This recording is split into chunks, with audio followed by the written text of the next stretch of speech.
Hello. Our North Dakota students are using distance learning as part of our state's response to the COVID-19 outbreak. This has put new responsibilities on our North Dakota families and the educators who teach them. The situation has also spotlighted the critical role that our North Dakota families play in the education of their children.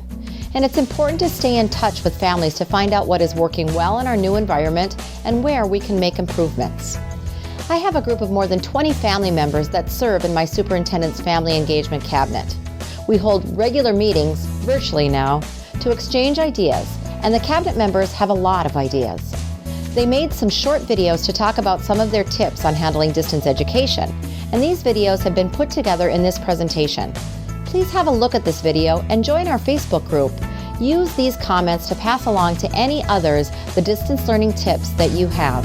And thank you for listening.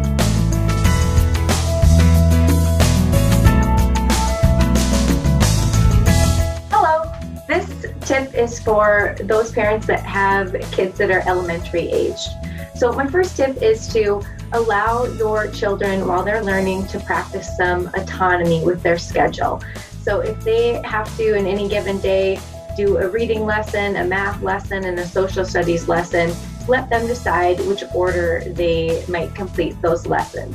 That lets them take some accountability for their learning and makes it fun for them. The other tip I have is to make sure that your students practice some brain breaks.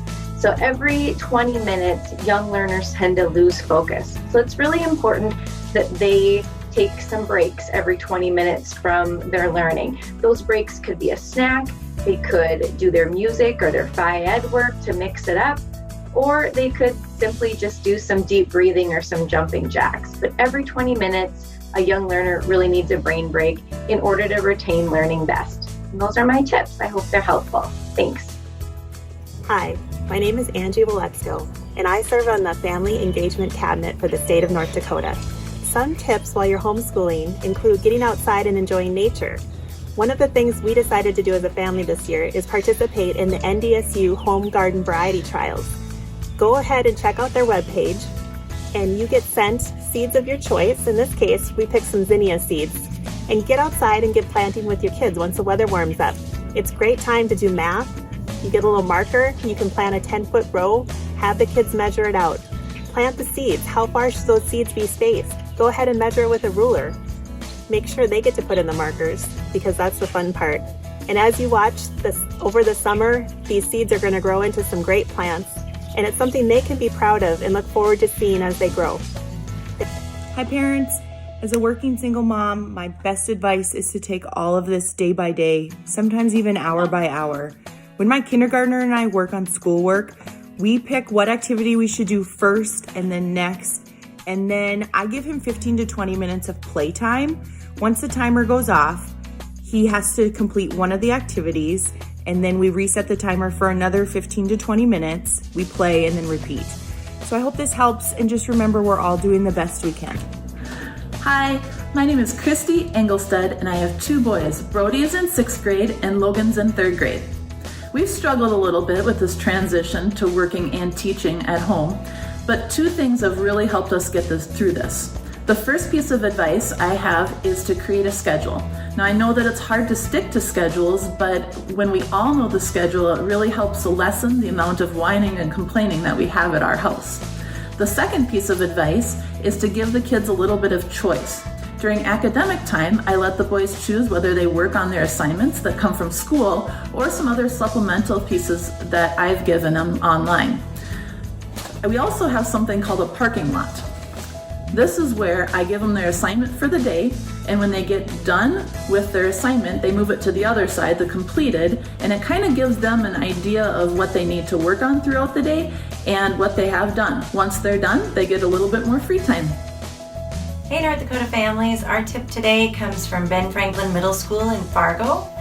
Our staff in the office created an online template for our students to use and personalize for themselves so that they can have a daily checklist, a weekly checklist, or you can also do like we've done so the whole family can help everybody stay on track. Just print it out and then you can fill it out, check off your lists, and personalize it as you like. Hope that helps. Hi, a common problem that we have with distance learning is the lack of bandwidth with everyone working and educating from home. You might try bypassing your wireless connection and getting a direct connection to your router to try to speed things up.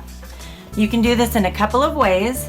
Some devices are equipped with an Ethernet port that will let you run a cable directly to. If not, you can order an adapter for your USB ports. You just want to check your device to see if it is equipped for a USB 2 or a USB 3 symbol when you order your USB to Ethernet cable. Hi, this is Mike McHugh with some tips and tricks for family engagement while we're learning and working from home during these times. First of all, learn together as a family. Find something that you'd like to learn more about or don't know how to do. Maybe it's learning something new to cook. Maybe it's a house project you've been putting off for a while, or changing the oil on the car, and involve your kids in that project. And then once that's complete, be sure to share your success or celebrate your success with others. Whether it's schoolwork or whether it's learning something together as a family, be sure to celebrate. Hey North Dakota families. Whether you're an essential worker, you work from home, or you stay at home with your kids, we are all busy families. Let this be a time for your child to develop autonomy over their schoolwork, their chores, and their free time. Throughout this, let's not forget to have grace with our kids, their teachers, and especially ourselves. Hi North Dakota families. Can I just say this is weird? All the school closure and social distancing stuff. Well, it hasn't been easy. I felt like I was just getting into the rhythm of pickups and drop-offs and activities, and now we're all on the struggle bus.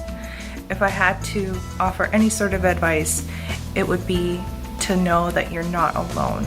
I had to take a step back and realize it's not going to be easy and it's not going to be perfect. But with some persistence, we'll get through this together in a good way.